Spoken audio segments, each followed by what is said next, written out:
আল্লাহ নবী জিজ্ঞেস করেন, হে উবাইদুল্লাহ, কি ব্যাপার? আমার দিকে এত আগ্রহ ভরে তাকাচ্ছ, আর তোমার গাল বেয়ে বেয়ে চোখের পানি পড়ছে, কি ব্যাপার? উবাইদুল্লাহ বিন ইয়াজিদ বলেন, ওগো আল্লাহর নবী, যত সময় পর্যন্ত আপনার দরবারে আপনার সামনে আমি অবস্থান করি, আপনার নূরানি চেহারার দিকে আমি তাকাই, আমার অন্তর যেন, আমার অন্তরটা একেবারে শান্ত হয়ে যায়, পরিতৃপ্ত হয়ে যায়, আমার আত্মাটা ঠান্ডা হয়ে যায়। আমার যেন মনে হয় জমজমের পানি নয়, আপনার চেহারার দিকে তাকিয়ে তাকিয়ে হাউজে কাউসারের পানি আমি পান করছি। আমার এত ভালো লাগে, এত মজা লাগে। ওগো আল্লাহর নবী, আবার যখন বাড়িতে চলে যাই, বাজারে চলে যাই, যেই আপনার কথা স্মরণ হয়, আপনার নূরানি চেহারা আমি দেখতে না পাই, তাড়াহুড়া করে আপনার দরবারে চলে আসি। আপনার নূরানি চেহারার দিকে তাকিয়ে তাকিয়ে আমি আমার অশান্ত হৃদয়কে শান্ত বানাই। এখন আমার পেরেশানি হলো, দুনিয়াতে এভাবে আপনার নূরানি চেহারা দেখে আমি আমার অশান্ত হৃদয়কে শান্ত বানাইলাম, কিন্তু কিয়ামতের ময়দানে কি অবস্থা হবে? আল্লাহর নবী তো জান্নাতের আলা মাকামে, উঁচু মাকামে নবীদের সাথে থাকবেন। আমি উবাইদুল্লাহ বিন ইয়াজিদ যদি আল্লাহর মেহেরবানিতে জান্নাতে যাইও, তবু আমি জান্নাতের সাধারণ বালাখানায় আমি থাকবো। ওই জান্নাতে যাওয়ার পরে তো নবীজির দিদার নসিব হবে না, জান্নাতে যাওয়ার পরে তো নবীজির দিদার নসিব হবে না। যে জান্নাতে যাওয়ার পরে নবীজির দিদার নসিব হবে না, ওই জান্নাত তো আমার জন্য জান্নাত থাকবে না, ওই জান্নাত আমার জন্য জাহান্নাম হয়ে যাবে। খাজা জুনায়েদ বাগদাদি রহমতুল্লাহি আলাইহি, জুনায়েদ বাগদাদি রহমতুল্লাহি আলাইহি, তিনার বাড়িতে, তিনার খানকাতে একজন 10 বছর অবস্থান করে শেষ পর্যন্ত সে তার গাঠুরি, সে তার বিছানাপত্র কাঁধের উপরে করে নিয়ে দেশের দিকে রওনা। খাজা জুনায়েদ বাগদাদি রহমতুল্লাহি আলাইহি জিজ্ঞেস করলেন, হে আল্লাহর বান্দা, তুমি আমার এই খানকাতে প্রায় 10 বছর অবস্থান করলে, কি জন্য আসলে, কি জন্য এখন চলে যাচ্ছ? কিছুই তো আমাকে তুমি বলো নাই, কি ব্যাপার? আল্লাহর বান্দা বলে, হে জুনায়েদ বাগদাদি, আমি আপনার খানকাহে, আপনার দরবারে এসেছিলাম আপনার মুরিদ হওয়ার জন্য, আপনার ফয়েজ বরকত লাভের জন্য এসেছিলাম, কিন্তু 10 বছর অবস্থান করলাম। এই 10 বছরের মধ্যে আপনার মধ্যে কোনো কারামত, অলৌকিক ঘটনা আমি দেখতে পাই নাই। অনেকে বাতাসে উড়ে বেড়ায়, অনেকে গ্লাসের পানিতে ফু দিলে গ্লাস ফেটে যায়, তাবিজ দেওয়ার সাথে সাথে রুগী ভালো হয়ে যায়। এই ধরনের অদৃশ্য জগতের অনেক কথা বলে ফেলে। কেউ কেউ আবার কবর জগতেরও খবর দিয়ে দেয়, হ্যাঁ তোমার বাবা ভালো অবস্থায় আছেন। চক্ষু বন্ধ করে অদৃশ্য জগতেরও খবর দিয়ে দে। আপনার মধ্যে এই ধরনের কোনো অলৌকিক ঘটনা বলি আমি দেখতে পাইলাম না খাজা, এজন্য আমার আপনাকে বিশ্বাস হয় নাই, আপনাকে পীর বলিয়া, খাজা বাবা বলিয়া বিশ্বাস হয় নাই, তাই আমি চলে যাচ্ছি। খাজা জুনায়েদ বাগদাদি রহমতুল্লাহি আলাইহি আল্লাহর বান্দাকে বললেন, তুমি চলে যাও, আমার কোনো আপত্তি নেই, আমার কাছে মুরিদ না হো এতে কোনো আমার আপত্তি নাই, তবে আল্লাহর বান্দা একটা সাক্ষী দিয়ে যাও, এই যে 10 বছর আমার বাড়িতে তুমি অবস্থান করেছিলে, এই 10 বছরের মধ্যে আমাকে কোনো পর নারীর সাথে কথা বলতে, দেখা করতে কি দেখেছো? আল্লাহর বান্দা বলে, না না, আমি 10 বছরের মধ্যে আমি আপনাকে কোনো পর নারীর সাথে কথা বলতে, পর নারীর সাথে কথা বলার মজায় লিপ্ত হতে, পর নারীর দিকে তাকাতে আমি আপনাকে পাই নাই। মাশাআল্লাহ, আলহামদুলিল্লাহ। হে আল্লাহর বান্দা, বলো তো এই 10 বছরের মধ্যে আমাকে শরীয়ত ও সুন্নতের খেলাফ, শরীয়ত ও সুন্নতের বিপরীত কোনো কাজ করতে দেখেছো কিনা? আল্লাহর বান্দা বলে, আমি সাক্ষী দেই এই 10 বছরের মধ্যে আমি আপনাকে শরীয়ত পরিপন্থী, নবীজির সুন্নত পরিপন্থী কোনো কাজ করতে পাই নাই। খাজা জুনায়েদ বাগদাদি রহমতুল্লাহি আলাইহি বলেন, হে আল্লাহর বান্দা, এটাই তো সবচেয়ে বড় কারামত, শরীয়তের উপর, নবীর সুন্নতের উপর অটল অবিচল থাকা, জবানের হেফাজত করা, শরীয়তের নামে, মারিফতের নামে নোংরামিতে লিপ্ত না হওয়া, দৃষ্টিদ্বয়ের হেফাজত করা, জবানের হেফাজত করা, চরিত্রের হেফাজত করা, এটাই তো ইসলাম, এটাই তো শরীয়ত, এটাই তো মারিফত। এর চেয়ে বড় কারামত আর কি হতে পারে? আল্লাহু আকবার, আওয়াজ করে বলি আল্লাহু আকবার।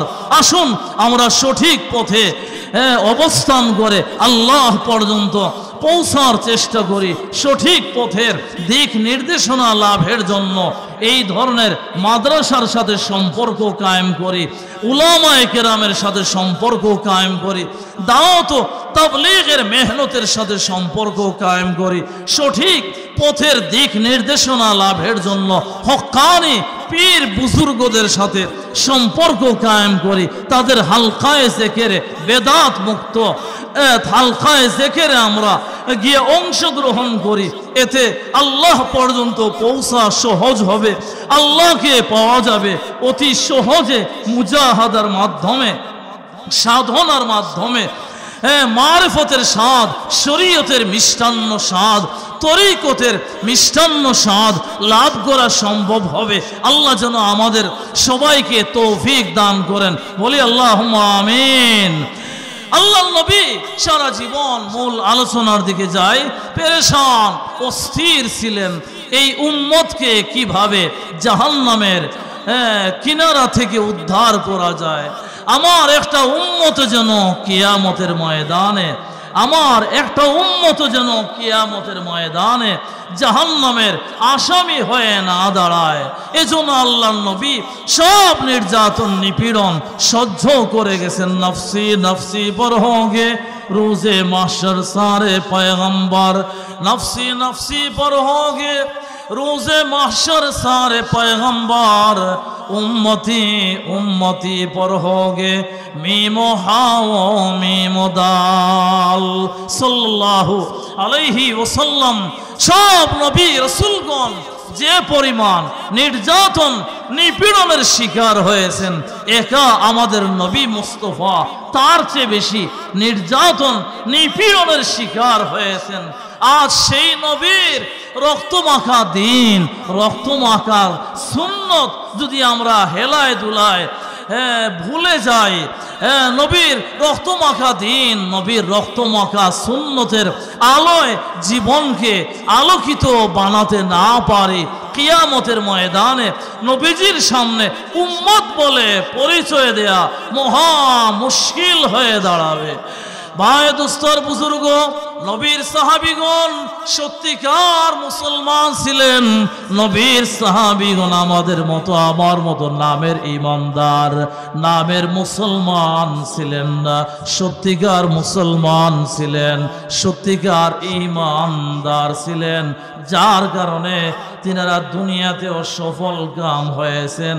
অস্ত্রের শক্তি ছিল না, ধনবল জনবল ছিল না, তারপরও তিনারা বিজয়ের পতাকা উড্ডীন করেছেন, দুনিয়াতে সফল হয়েছেন। রাদিয়াল্লাহু আনহুম ওয়া রাদু আনহুর সার্টিফিকেট নিয়ে, জান্নাতের সার্টিফিকেট নিয়ে তিনারা দুনিয়া থেকে বিদায় নিয়েছেন। এটা আরেক গুরুত্বপূর্ণ বিষয়, গুরুত্বপূর্ণ আকীদা। সাহাবায়ে কেরামের ব্যাপারে আমাদের আকীদা বিশ্বাস যেভাবে রাখা দরকার সেভাবে রাখতে হবে। আমলের চেয়ে আকীদা বিশ্বাসের গুরুত্ব বেশি। আমল জরুরি, আকীদা বিশ্বাসও জরুরি, তবে আমলের চেয়ে আকীদা বিশ্বাসের গুরুত্ব বেশি। একজন নামাজ পড়ে না, তবে নামাজের গুরুত্ব বিশ্বাস করে, বলতে হবে তার নামাজের আমল নাই, তবে নামাজের ব্যাপারে তার ঈমান ঠিক আছে। একজন অলসতা করে রোজা রাখে না, তবে রোজার গুরুত্ব বিশ্বাস করে, রোজা ফরজ বলে সে বিশ্বাস করে, বলতে হবে তার রোজার আমল নাই, তবে রোজার ব্যাপারে তার ঈমান ঠিক আছে। একজনের চেহারায় দাড়ি নাই, তবে দাড়ির গুরুত্বকে বিশ্বাস করে, বলতে হবে তার দাড়ির আমল নাই, তবে দাড়ির ব্যাপারে তার ঈমান ঠিক আছে। একজন পর্দার বিধান পালন করে না, তবে পর্দার বিধানকে সে ফরজ বলে বিশ্বাস করে, নিজের দুর্বলতা স্বীকার করে। নারীদের পর্দানসীন হলে তারা ইফটিজিংয়ের শিকার হবে না, ধর্ষণের শিকার হবে না, নারী হয়রানির শিকার হবে না, যদি পর্দানসীন হয়ে নিয়ন্ত্রিতভাবে জীবন যাপন করে। আজ নারীরা তাদের অশ্লীলতা বেহায়াপনার কারণে পর্দাহীনভাবে, উন্মুক্তভাবে, লাগামহীনভাবে যেখানে সেখানে চলাফেরা করার কারণে নারীরা নিজের অপরাধের কারণেই আজ তারা ইফটিজিংয়ের শিকার, ধর্ষণের শিকার, হয়রানির শিকার। আল্লাহর অনেক বান্দা বান্দিরা আছেন এইসব কথা বিশ্বাস করেন। পর্দার বিধান পালন করা দরকার, আমরা পালন করি না, এটা আমাদের দুর্বলতা। বলতে হবে এইসব বান্দা বান্দিদের পর্দার ব্যাপারে ঈমান আছে, বাকি পর্দার আমল নাই। কিন্তু অবস্থা যদি বিপরীত হয়, পর্দা তো পালন করেই না, পর্দার বিধান সম্পর্কে আলেম উলামার বয়ান শুনলে উপহাস শুরু করে, তেতুল হুজুর বলে বলে উপহাস করে, তাহলে ঈমান নিয়ে কবরে যাওয়া মুশকিল হয়ে দাঁড়াবে। আল্লাহ যেন হেফাজত করেন, বলি আল্লাহুম্মা আমিন।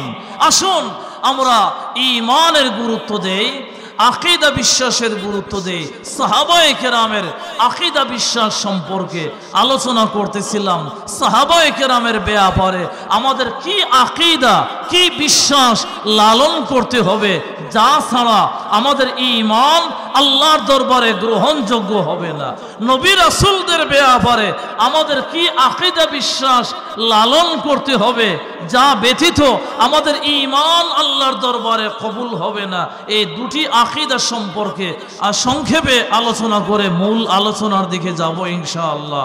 নবী রাসূলদের ব্যাপারে কুরআন সুন্নাহর ঘোষণা, আহলে সুন্নাত ওয়াল জামাতের আকীদা বিশ্বাস হলো নবী রাসূলগণ আদম নবী থেকে নিয়ে আখিরি জামানার নবী সর্বশেষ সর্বশ্রেষ্ঠ নবী পর্যন্ত সব নবী রাসূলগণ মাসুম, নিষ্পাপ। অর্থাৎ নবী রাসূলদের এই বিশ্বাস আমাদের অন্তরে রাখতে হবে যে নবী রাসূলদের জীবনে কবিরা গুনাহ তো হয় নাই, নবী রাসূলদের জীবনে কোনোদিন সগীরা গুনাহ হয় নাই। এই আকীদা, এই ঈমান যদি আমার অন্তরে না থাকে, হাজারো তাসবিহ, হাজারো হজ উমরা দিয়া নাজাতের ফয়সালা হবে না, বেঈমানের চেহারা নিয়ে কবরে যাওয়া লাগবে। সাহাবায়ে কেরাম রিদওয়ানুল্লাহি আলাইহিম আজমাইনের ব্যাপারে আহলে সুন্নাত ওয়াল জামাত হক্কানি উলামায়ে কেরামের আকীদা, কুরআন সুন্নাহর ঘোষণা হলো, নবীর সাহাবীগণ তিনারা জীবনে সগীরা গুনাহ করেছেন, কবিরা গুনাহ করেছেন। আমরাও সগীরা গুনাহ করি, কবিরা গুনাহ করি, রব্বানা যালামনা বলে বলে তওবা করি, তবে আমাদের তওবা আল্লাহর দরবারে কবুল হয়েছে কিনা এর কোনো গ্যারান্টি নাই, এর কোনো নিশ্চয়তা নাই। সাহাবায়ে কেরাম তিনারা জীবনে কবিরা গুনাহ করেছেন, সগীরা গুনাহ করেছেন, তবে তিনারা এমনভাবে তওবা করেছেন, এমনভাবে তওবা করেছেন যে এই তওবার ওসিলায় নবীজির উপর ওহী নাযিল হয়েছে, তওবা আল্লাহর দরবারে কবুল হয়েছে, তওবার ওসিলায়, চোখের পানির ওসিলায় তিনারা মাগফিরাত লাভ করে, জান্নাতের সার্টিফিকেট লাভ করে, রাদিয়াল্লাহু আনহুম ওয়া রাদু আনহুর সার্টিফিকেট লাভ করে, জান্নাতের সনদ নিয়ে তিনারা দুনিয়া থেকে বিদায় নিয়েছেন। তাই সাহাবায়ে কেরাম হলেন মেয়ারে হক, সাহাবায়ে কেরাম হলেন সত্যের মাপকাঠি, তাদের জীবনে যদিও সগীরা কবিরা গুনাহ হয়েছে, তবে তাদের তওবা যেহেতু কবুল হয়ে গেছে, জান্নাতের সার্টিফিকেট নিয়ে তিনারা দুনিয়া থেকে বিদায় নিয়েছেন, তাই তাদের সমালোচনা করা যাবে না। তারা সমালোচনার ঊর্ধ্বে। এই এলাকার একজন লোক আজ থেকে 20 বছর আগে তার চুরির অভ্যাস ছিল, আলহামদুলিল্লাহ সে এখন চুরি বর্জন করে খালেস দিলে তওবা করে এখন পাক্কা নামাজি দিনদার, দাওয়াত ও তাবলীগের মেহনতে যায়, হক্কানি পীর মুরিদের মেহনতে অংশগ্রহণ করে। এখন সে চুরির মাল হাতে নেবে তো দূরের কথা, সন্দেহজনক কোনো মালও হাতে নেয় না। এখন ওই তার 20 বছর আগের চুরির কথা স্মরণ করাইয়া তাকে আর লজ্জা দেওয়া ঠিক হবে? যেহেতু সে ভালো হয়ে গেছে, সাহাবায়ে কেরাম তিনারা এমন ভাবে তওবা করেছেন যে তওবার বিনিময়ে, চোখের পানের বিনিময়ে পাক ও পবিত্রতা অর্জন করে মাগফিরাত লাভ করে জান্নাতের সার্টিফিকেট নিয়ে তিনারা বিদায় নিয়েছেন দুনিয়া থেকে। তাই সাহাবায়ে কেরাম হলেন মেয়ারে হক, সত্যের মাপকাঠি। সাহাবায়ে কেরাম সমালোচনার ঊর্ধ্বে। এই আকীদা, এই বিশ্বাস অন্তরে রাখতে হবে, অন্যথায় আমাদের ঈমান আল্লাহর দরবারে গ্রহণযোগ্য হবে না। প্যারে হাজিরিন, সাহাবায়ে কেরামের ঈমান সত্যিকার ঈমান ছিল। সাহাবায়ে কেরাম সত্যিকার মুসলমান ছিলেন, সাহাবায়ে কেরাম সত্যিকার আশিকে রাসূল ছিলেন। এখন তো আশিকে রাসূলের অভাব নাই, যেখানে সেখানে আশিকে রাসূল পাওয়া যায়, ব্যানারে আশিকে রাসূল পাওয়া যায়, দেয়ালের মধ্যেও আশিকে রাসূল পাওয়া যায়, আরো কত জায়গায় আশিকে রাসূলদের পাওয়া যায়। পেটে লাথি মারলেও কুল হুয়াল্লাহ শরীফ বের হবে না, কালেমায়ে তয়্যিবা সহি শুদ্ধভাবে বলতে পারে না, আশিকে রাসূল বলে দাবি করে। না না না, দাবি করলেই মুসলমান হওয়া যায় না, দাবি করলেই কিন্তু ঈমানদার হওয়া যায় না, দাবি করলেই আশিকে রাসূল হওয়া যায় না। সাহাবায়ে কেরাম সত্যিকার আশিকে রাসূল ছিলেন। কেমন আশিকে রাসূল ছিলেন এর চমৎকার দুই একটি চিত্র আমি আপনাদের সামনে পেশ করতে চাই। সকলের হয়তো জানা আছে, বারবার জানা বিষয় নিয়ে আলোচনা করলে ঈমান তাজা হয়, ঈমান মজবুত হয়, জানা বিষয় আরো মজবুত হয়। আবু বকর সিদ্দিক রাদিয়াল্লাহু আনহু সত্যিকার আশিকে রাসূল ছিলেন। উসমান রাদিয়াল্লাহু আনহু সত্যিকার আশিকে রাসূল ছিলেন। ওমর ফারুক রাদিয়াল্লাহু আনহু সত্যিকার আশিকে রাসূল ছিলেন। আলী রাদিয়াল্লাহু আনহু সত্যিকার আশিকে রাসূল ছিলেন। আব্দুল্লাহ ইবনে মাসউদ রাদিয়াল্লাহু আনহু সত্যিকার আশিকে রাসূল ছিলেন। আব্দুল্লাহ ইবনে আব্বাস রাদিয়াল্লাহু আনহু সত্যিকার আশিকে রাসূল ছিলেন। মুআবিয়া রাদিয়াল্লাহু আনহু সত্যিকার আশিকে রাসূল ছিলেন। আবু হুরায়রা রাদিয়াল্লাহু আনহু সত্যিকার আশিকে রাসূল ছিলেন। আনাস রাদিয়াল্লাহু আনহু সত্যিকার আশিকে রাসূল ছিলেন। আবু যর গিফারি রাদিয়াল্লাহু আনহু সত্যিকার আশিকে রাসূল ছিলেন। হুযায়ফা রাদিয়াল্লাহু আনহু সত্যিকার আশিকে রাসূল ছিলেন। আবু উবায়দা রাদিয়াল্লাহু আনহু সত্যিকার আশিকে রাসূল ছিলেন। যায়েদ ইবনে আরকাম রাদিয়াল্লাহু আনহু সত্যিকার আশিকে রাসূল ছিলেন। বেলাল রাদিয়াল্লাহু আনহু সত্যিকার আশিকে রাসূল ছিলেন। সালেম রাদিয়াল্লাহু আনহু সত্যিকার আশিকে রাসূল ছিলেন। সুহাইব রুমি রাদিয়াল্লাহু আনহু সত্যিকার আশিকে রাসূল ছিলেন। আবু উমামা আল বাহিলি রাদিয়াল্লাহু আনহু সত্যিকার আশিকে রাসূল ছিলেন। মিকদাদ ইবনে আসওয়াদ কিন্দি রাদিয়াল্লাহু আনহু সত্যিকার আশিকে রাসূল ছিলেন। 1,24,25,000 সব সাহাবী সত্যিকার কাজের আশিকে রাসূল ছিলেন। নবীর একজন আশিক সাহাবী হযরতে যায়েদ ইবনে দাসানা রাদিয়াল্লাহু আনহু যায়েদ ইবনে দাসানা রাদিয়াল্লাহু আনহু আরবের কাফের মুশরিকেরা তিনাকে গ্রেফতার করে নিয়ে যায়, তিনাকে পাকড়াও করে নিয়ে যায়। কয়েকদিন গৃহবন্দী করে রেখে কাফের মুশরিক জালেমেরা হযরতে যায়েদ ইবনে দাসানা রাদিয়াল্লাহু আনহুর ব্যাপারে সর্বোচ্চ শাস্তির সিদ্ধান্ত নেয়, ফাঁসির কাষ্ঠে ঝুলানোর সিদ্ধান্ত নেয়। এবারে যায়েদ ইবনে দাসানা রাদিয়াল্লাহু আনহুকে ফাঁসির মঞ্চের দিকে নেওয়া হচ্ছে। আবু জেহেল নয়, আবু সুফিয়ান বিন হারব নবীর সাহাবী হযরতে যায়েদ ইবনে দাসানা রাদিয়াল্লাহু আনহুকে বলে, হে যায়েদ ইবনে দাসানা, এক্ষুনি তোমাকে ফাঁসির কাষ্ঠে ঝুলানো হবে, তবে একটা কথা যদি তুমি তোমার জবান দিয়ে উচ্চারণ করো তাহলে তোমাকে মুক্তি দিয়ে দেওয়া হবে।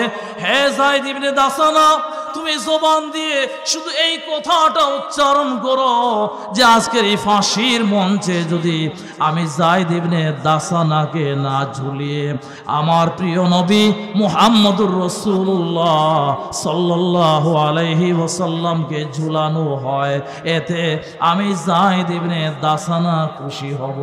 আবু সুফিয়ান বিন হারব বলে, হে যায়েদ ইবনে দাসানা, এই কথা বলার কারণে তোমার নবী মুহাম্মদকে ফাঁসির কাষ্ঠে ঝুলানো হবে না, তবে এইটুকু কথা বলার কারণে তোমাকে মুক্তি দিয়ে দেওয়া হবে। যায়েদ ইবনে দাসানা রাদিয়াল্লাহু আনহু হুঙ্কার দিয়ে, বজ্র কণ্ঠে হুঙ্কার দিয়ে বলেন, হে আবু সুফিয়ান বিন হারব, খবরদার খবরদার খবরদার খবরদার, এমন বেয়াদবিমূলক কথা আর কোনোদিন জবান দিয়ে উচ্চারণ করো না।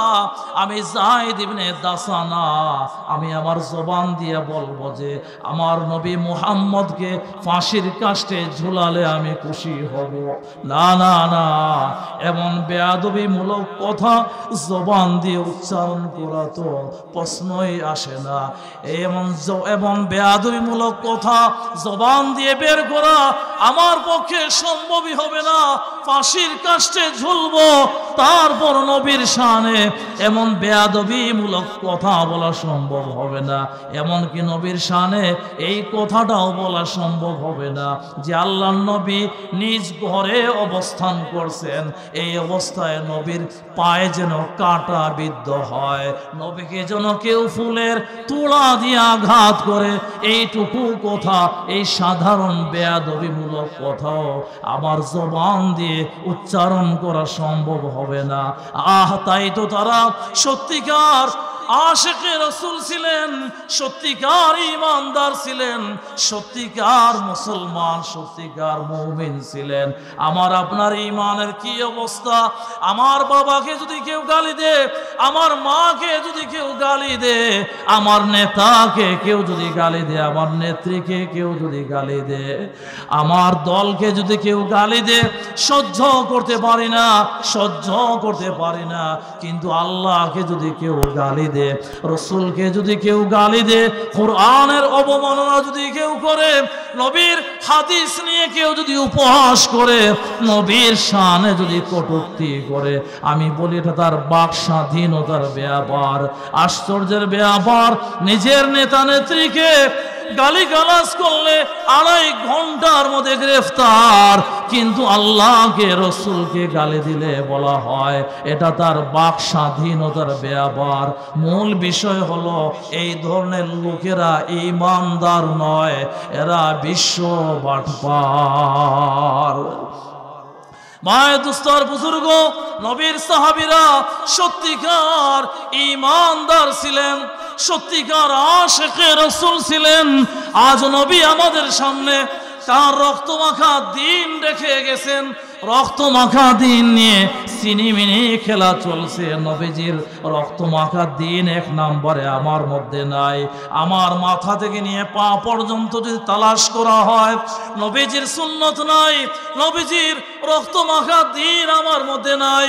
আগে বলেছি নবীজি মৌতের আগ পর্যন্ত উম্মত নামাজ নামাজ বলে ডেকেছেন, নামাজ নামাজ বলে দাওয়াত দিয়েছেন। এই নামাজ আমার মধ্যে নাই, নবীর আদর্শ আমার মধ্যে নাই। এই অবস্থায় কিয়ামতের ময়দানে নবীর সামনে তার উম্মত বলে পরিচয় দেয়া মুশকিল হয়ে দাঁড়াবে।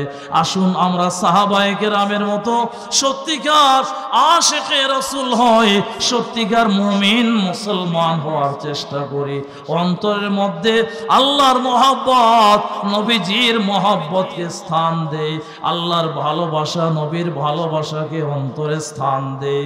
তাহলে ইসলাম ও শরীয়তের বিধিনিষেধ বাহ্যিক আকারে কঠিন মনে হলেও তা পালন করা একেবারে সহজ হয়ে যাবে।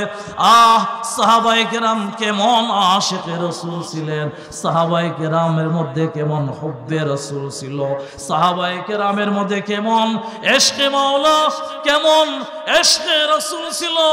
নবীর একজন সাহাবী হযরতে উবাইদুল্লাহ বিন ইয়াজিদ রাদিয়াল্লাহু আনহু, উবাইদুল্লাহ বিন ইয়াজিদ রাদিয়াল্লাহু আনহু একদিন নবীজির দরবারে এসে এভাবে চক্ষু টান করে তাক লাগিয়ে নবীজির নূরানি চেহারার দিকে তাকিয়ে আছেন। গাল বেয়ে বেয়ে চোখের পানি পড়ছে। আল্লাহ নবীর গাল বেয়ে বেয়ে ওই সাহাবীর গাল বেয়ে বেয়ে চোখের পানি পড়ছে। আল্লাহ নবী জিজ্ঞেস করেন, হে উবাইদুল্লাহ, কি ব্যাপার আমার দিকে এত আগ্রহ ভরে তাকাচ্ছ আর তোমার গাল বেয়ে বেয়ে চোখের পানি পড়ছে, কি ব্যাপার? উবাইদুল্লাহ বিন ইয়াজিদ বলেন, ওগো আল্লাহর নবী, যত সময় পর্যন্ত আপনার দরবারে আপনার সামনে আমি অবস্থান করি, আপনার নূরানি চেহারার দিকে আমি তাকাই, আমার অন্তর যেন, আমার অন্তরটা একেবারে শান্ত হয়ে যায়, পরিতৃপ্ত হয়ে যায়, আমার আত্মাটা ঠান্ডা হয়ে যায়। আমার যেন মনে হয় জমজমের পানি নয়, আপনার চেহারার দিকে তাকিয়ে তাকিয়ে হাউজে কাউসারের পানি আমি পান করছি। আমার এত ভালো লাগে, এত মজা লাগে। ওগো আল্লাহর নবী, আবার যখন বাড়িতে চলে যাই, আবার যখন বাড়িতে চলে যাই, বাজারে চলে যাই, যেই আপনার কথা স্মরণ হয়, আপনার নূরানি চেহারা আমি দেখতে না পাই, তাড়াহুড়া করে আপনার দরবারে চলে আসি। আপনার নূরানি চেহারার দিকে তাকিয়ে তাকিয়ে আমি আমার অশান্ত হৃদয়কে শান্ত বানাই। এখন আমার পেরেশানি হলো, দুনিয়াতে এভাবে আপনার নূরানি চেহারা দেখে আমি আমার অশান্ত হৃদয়কে শান্ত বানাইলাম, কিন্তু কিয়ামতের ময়দানে কি অবস্থা হবে? আল্লাহর নবী তো জান্নাতের আলা মাকামে, উঁচু মাকামে নবীদের সাথে থাকবেন। আমি উবাইদুল্লাহ বিন ইয়াজিদ যদি আল্লাহর মেহেরবানিতে জান্নাতে যাইও, তবু আমি জান্নাতের সাধারণ বালাখানায় আমি থাকব। ওই জান্নাতে যাওয়ার পরে তো নবীজির দিদার নসিব হবে না, জান্নাতে যাওয়ার পরে তো নবীজির দিদার নসিব হবে না। যে জান্নাতে যাওয়ার পরে নবীজির দিদার নসিব হবে না, ওই জান্নাত তো আমার জন্য জান্নাত থাকবে না, ওই জান্নাত আমার জন্য জাহান্নাম হয়ে যাবে। আল্লাহর নবী উবাইদুল্লাহ বিন ইয়াজিদকে সান্ত্বনা দিয়ে বলেন, হে উবাইদুল্লাহ, পেরেশানির কিছু নেই, অস্থিরতার কিছু নেই। শোনো, মাইয়ুতিল্লাহ ওয়ার রাসূল, মাইয়ুতিল্লাহ ওয়ার রাসূল ফাউলাইকা মাআল্লাযীনা আনআমাল্লাহু আলাইহিম। হাদিসের মধ্যে বলেন, মান আহাব্বা সুন্নতি ফাকাদ আহাব্বানি ওয়া মান আহাব্বানি কানা মাই ফিল জান্নাহ। হে উবাইদুল্লাহ বিন ইয়াজিদ, পেরেশানির কিছু নেই, অস্থিরতার কিছু নেই। আমার রক্তমাখা দিন পালন করো, আমার শরীয়ত পালন করো, আমার সুন্নত পালন করো। মাথা থেকে নিয়ে পা পর্যন্ত আমার আদর্শের রঙে রঙিন হয়ে যাও। আমার যেসব উম্মতেরা আমার আদর্শের রঙে রঙিন হয়ে যাবে, আমার সুন্নতের রঙে রঙিন হয়ে যাবে। সত্যিকার আমি নবী মুহাম্মদের আশিক উম্মত হয়ে যাবে, সাচ্চা পাক্কা উম্মত হয়ে যাবে। আমার এইসব খালেস আশিক উম্মতেরা কিয়ামতের ময়দানে আমি নবী মুহাম্মদের সাথে হয়ে আমার সাথে জান্নাতে যাবে। আওয়াজ করে বলে সুবহানাল্লাহ। এই দ্বীনের জন্য আল্লাহর নবী ভূমিকাতেই বলেছি কিভাবে জীবন বিসর্জন দিয়েছেন। আজ সেই নবীর রক্ত মাখা দিন, সাহাবায়ে কেরামের রক্ত ঝরানো দিন নিয়ে আমাদের সামনে সিনেমিলি খেলা চলছে। আমাদের মোটেও অস্থিরতা নেই, মোটেও পেরেশানি নেই। আল্লাহর নবীকে গালি দেওয়া হচ্ছে, নবীর সুন্নত পালন করা হচ্ছে না। সমাজ থেকে, পরিবার থেকে, দেশ থেকে নবীর সুন্নত, নবীর আদর্শ একেবারে বিলীন হয়ে গেছে, নিশ্চিহ্ন হয়ে গেছে। নবীজির রক্ত মাখা দিন যেন গুল আলুর মতো হয়ে গেছে। আমার মোটেও পেরেশানি নাই, আমার মোটেও অস্থিরতা নাই। এই অবস্থায় সাহাবায়ে কেরামের সারিতে দাঁড়িয়ে কিয়ামতের ময়দানে নবীর উম্মত বলে পরিচয় দেয়া মহা মুশকিল হয়ে দাঁড়াবে। আশিকে রাসূল ছিলেন নবীর সাহাবী হযরতে আবু বকর সিদ্দিক রাদিয়াল্লাহু আনহু। আবু বকর সিদ্দিক রাদিয়াল্লাহু আনহু নবীজির সচ্চা আশিক সাহাবী ছিলেন, আশিকে কুরআন ছিলেন, আশিকে মাওলা ছিলেন, ফেদায়ে ইসলাম ছিলেন, ফেদায়ে মিল্লাত ছিলেন। আবু বকর সিদ্দিক রাদিয়াল্লাহু আনহুর ছোট্ট চমৎকার হৃদয় বিদারক একটি প্রসঙ্গ বলেই পরবর্তী অংশের দিকে মাদ্রাসা প্রসঙ্গে আলোচনার দিকে যাব। প্যারে হাজিরিন, আবু বকর সিদ্দিক রাদিয়াল্লাহু আনহু তাদের জীবন বিসর্জনের এইসব হালাত নিয়ে আলোচনা করলে ঈমান তাজা হয়, ঈমান মজবুত হয়, চিন্তা চেতনার পরিবর্তন হয়। আবু বকর সিদ্দিক রাদিয়াল্লাহু আনহু খানায়ে কাবার সামনে দাঁড়াইয়া ইসলামের প্রথম খুতবা দেয়া শুরু করেছেন। এমনই সময় আরবের কাফের মুশরিকেরা তিনার উপরে চড়াও হয়ে আক্রমণ চালায়, এমন ভাবে মারধর করে, নিপীড়ন চালায়। আবু বকরের মাথা থেকে নিয়ে পা পর্যন্ত ক্ষত বিক্ষত হয়, চেহারা পুরোটা রক্তে রঙিন হয়ে যায়। কিতাবের বয়ান হযরতে আবু বকর সিদ্দিক এমন ভাবে রক্তে রঙিন হয়েছেন যে আর চেনা যায় না, তিনাকে আবু বকর বলে চেনা যায় না। বেহুশ হয়ে সন্ধ্যা পর্যন্ত বেহুশ হয়ে জমিনে পড়ে রয়েছেন। তিনার আপনজনেরা আশেপাশে ভিড় জমিয়েছেন। এমনই সন্ধ্যার সময় কিছুটা হুঁশ ফিরে এসেছে। তিনার আম্মা জান বলেন, হে বাবা আবু বকর, তোমার জন্য একটু পানি নিয়ে এসেছি, কয়েকটি খেজুর নিয়ে এসেছি। বেহুশ হয়ে জমিনে তুমি পড়ে আছো, এত সময় হলো এক ফোঁটা পানিও তোমার মুখে দেয়া যায়নি, একটা খেজুরের দানা তোমার মুখে দেয়া যায়নি। হে আবু বকর, এই খেজুর মুখে দাও, এই পানি মুখে দাও। আবু বকর রাদিয়াল্লাহু আনহু তিনার হুঁশ ফিরে আসার পরে সর্বপ্রথম যে কথাটা তিনার জবান দিয়ে বের হয়েছিল, আমি অসুস্থ হলে জায়গা জমির কথা স্মরণ হয়, বিল্ডিং এর কথা স্মরণ হয়, সন্তানাদিকে জায়গা জমির কথা স্মরণ করে দেই, সন্তানাদিকে বিল্ডিং এর কথা স্মরণ করে দেই, কোন ব্যাংকে কত টাকা রাখা আছে এর কথা বলে যায়।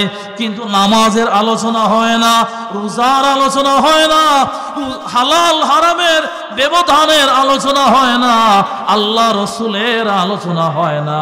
আমি কেমন ইমানদার। আবু বকর সিদ্দিক রাদিয়াল্লাহু আনহু সন্ধ্যার সময় কিছুটা হুঁশ ফিরে আসে। হুঁশ ফিরে আসার পরে সর্বপ্রথম যে কথাটা তিনার জবান দিয়ে বের হয়, সেই কথাটা হলো, এক ফোঁটা পানি মুখে দেয়া সম্ভব হবে না, একটা দানা খেজুর মুখে দেয়া সম্ভব হবে না। আমাকে আগে জানাও, রহমতের নবী, করুণার ছবি, জগতের জ্যোতি আল্লাহর নবী কোন অবস্থায় আছেন? আল্লাহু আকবার, আওয়াজ করে বলি আল্লাহু আকবার।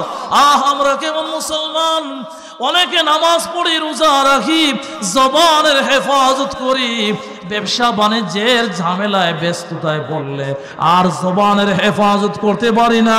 নামাজ পড়ি, দুনিয়ার ঝামেলায় পড়লে, হাট বাজারের ঝামেলায় পড়লে আর নামাজের কথা স্মরণ হয় না।